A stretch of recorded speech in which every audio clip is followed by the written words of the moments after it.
Hello and welcome to the Best Football Show. I am Brian Baldy at Baldy NFL. You can find this nearly daily podcast, certainly during the season, on your free Odyssey app. Download it, like it, subscribe. Tell both your friends and enemies all about it. We were trying to grow this podcast like everybody else because this is valuable stuff.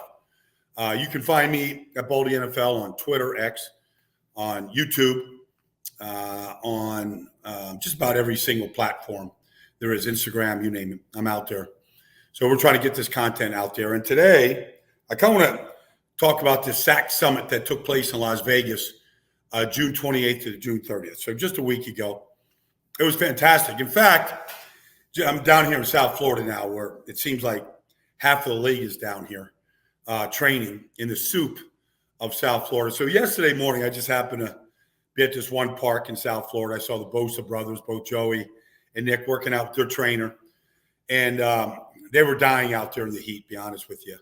And, I just happened to walk by, always kind of curious what they're working on, what their emphasis that day is. And so first thing Nick says to me, "Hey, how was the SAC Summit?" And I said, "Well, it would have been better if you were there, Nick, but they're here back home with their families, so they're not going to go all the way back out to Vegas before they have to go back out in 2 weeks. Literally, both the Chargers and 49ers start June 23rd. So they're literally 2 weeks away from today, they report. So anyways, it was funny that, they knew all about it when they asked me about what I saw. So let's just talk about it. So Von Miller, 7 years ago, started this SAC Summit. It wasn't called the SAC Summit there. It was just kind of a pass rush academy. Von wanted to kind of share his knowledge. And, this started before the pandemic. Then it went through the pandemic where they were on Zoom talking about pass rush. And now Rubicon Sports got involved, bringing sponsors into it, taking it to Las Vegas, making it a bigger deal. And it was. All the players stayed at the brand new Fountain Blue Hotel.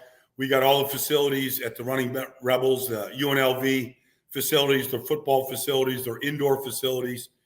And it was great. We had 60 players there. Vaughn was there. Max Crosby was there. Cam Jordan was there. Matt Judon, Brian Burns. I mean, there was a lot of elite players that were there. Vaughn must have brought all of his defensive line. AJ Epinesa, was there. And, a lot of his guys, a lot of his rookies came. He probably had 6 or 7 guys from the Bills. Max had a bunch of his guys there from the Raiders. So they invited me to kind of do the video for it, which I was excited to do. I literally did breakdowns on 60 players. And so we kind of started off just, the night before, Friday night, just kind of getting together. We had a big suite set up and, food and drinks, and players could come and mingle, say hello to each other, get to know each other, whatever, be welcomed. A lot of guys went out, it's in Vegas, they're young guys. In Fountain Blue, there's the Live, nightclub. It's kind of world famous. So I'm sure I didn't do that, but I'm sure the guys had a good time. We met at breakfast the next morning.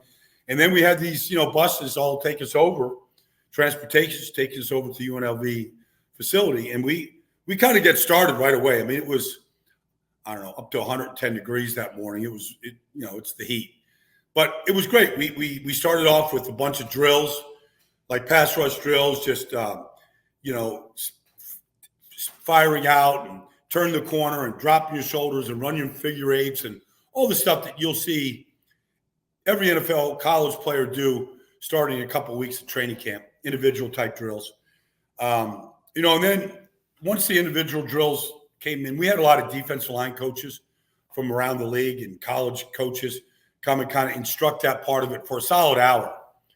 And then we kind of came together with these breakout sessions, and then ultimately one big session where, each pass rusher kind of came and talked about things that they like, things that they do, why they get down to 3-point stance, when they prefer a 4-point stance, why they stand up when they do stand up. Defensive tackles, Deron Payne was there. A bunch of defensive tackles were there. So they talked about that. And we literally kind of had this big breakout session for a couple hours on the field. And then Vaughn thought, it's getting too hot. Let's take this inside. Let's break. We had cold plunges there. We had all kinds of treatment things there. We had lunch that was being served. It was cool. We're in the cafeteria. Guys are all, getting down, sitting down. But one of the cool things I thought was we had 16 rookies that were there. 16 rookies. Now, remember, this is June 28th to June 30th. And so I thought one of the cool things is we got 16 rookies that are there. Laiatu Latu was there. Braden Fisk was there. These young defensive linemen were there. We're 3 weeks before the start of training camp, and they're at a SAC summit.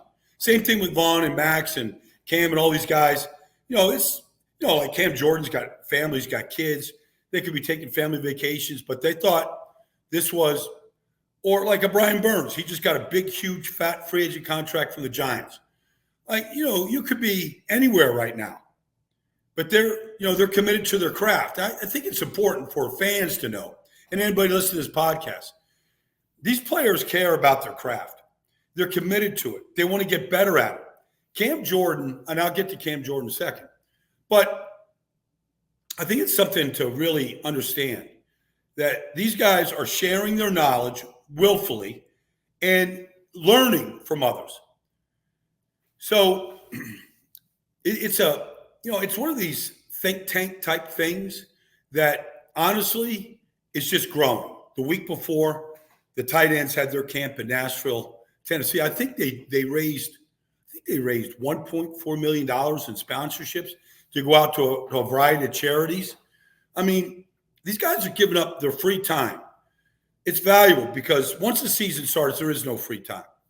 And there they are at a pass rush summit, a SAC summit in Las Vegas. And so then, we had lunch. We came into a big theater style, team room. And so I had my video all set up as I do for all my Baldy breakdowns. And I started with Vaughn.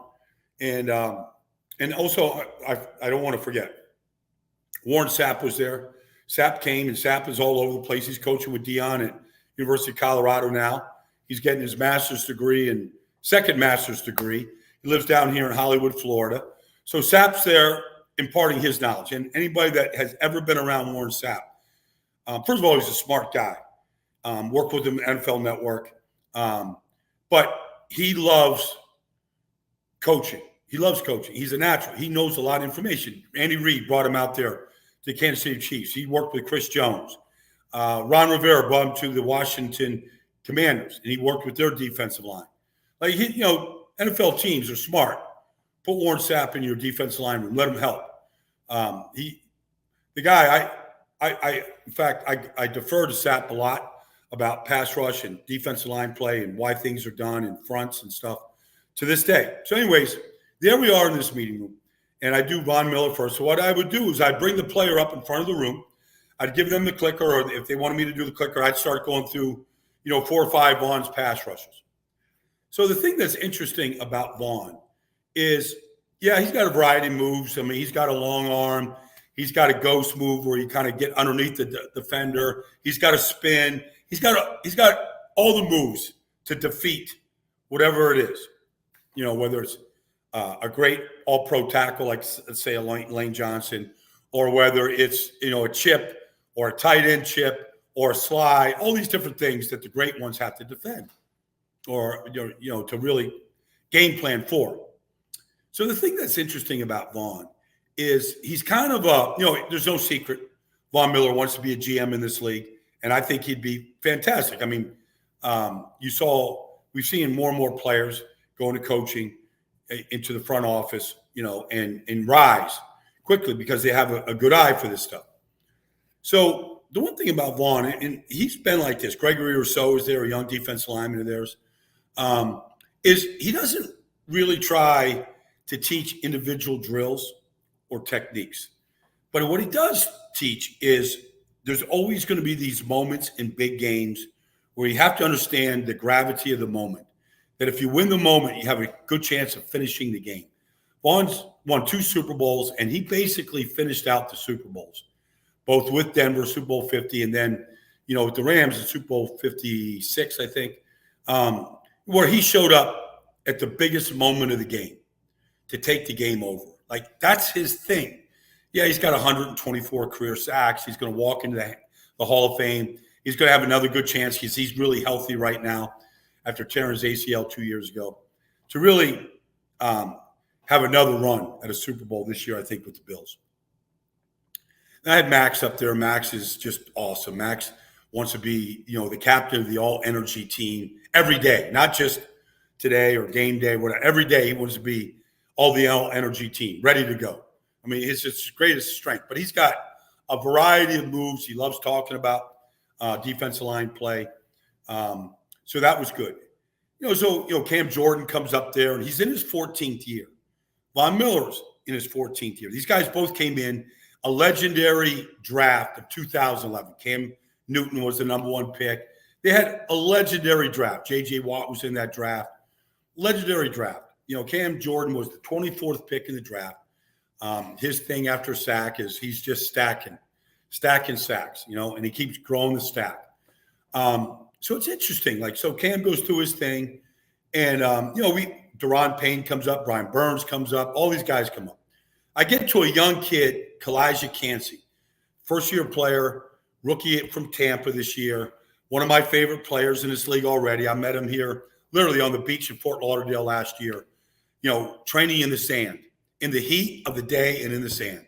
And I'm like, and he's not an overly big guy, but he is kind of a Warren Sapp Jr. He is kind of an Aaron Donald. He came out of Pitt. He's a South Florida kid, and he's a worker. So, like Kalijah, in the playoffs, he had sacks in both playoff games. He missed the first 6 weeks of the season with a torn calf in training camp. So he got off to a slow start, but he finished strong. So I'm going through this sack move of his against the Detroit Lions, and it's a cross chop, an overload look, defensive front move.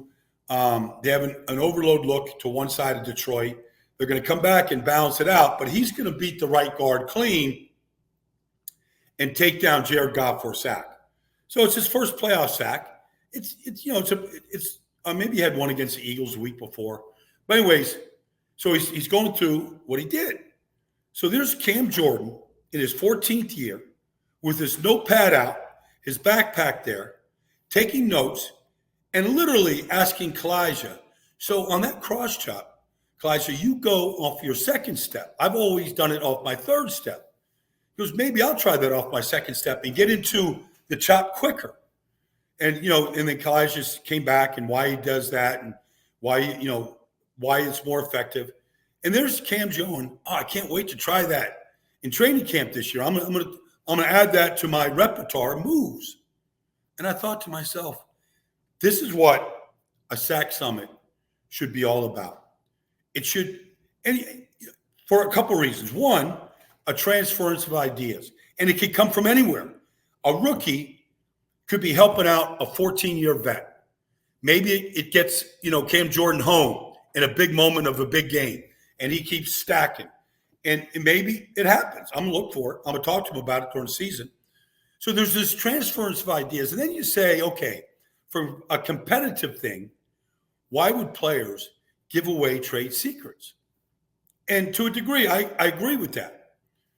And so, like Max and Vaughn were very upfront about it. They're like, okay, yeah, you could say, okay, I'm going to use that against them. I know their thing is you got to stop it. You don't know when it's going to come, and you still have to stop it. And even if you do know it's coming, can you still stop it? That's their thing. Like Max Crosby has the perfect anecdote. In fact, I shared it with Nick Bosa yesterday. I said, Max's philosophy is no matter what you do to game plan me, slide, chips, double teams, you name it, quick sets, rollouts, whatever you do, you can't be right. That's a great philosophy to have. No matter what you do, you're never going to be right because I have the counter to the counter to the counter, and I'm always going to win.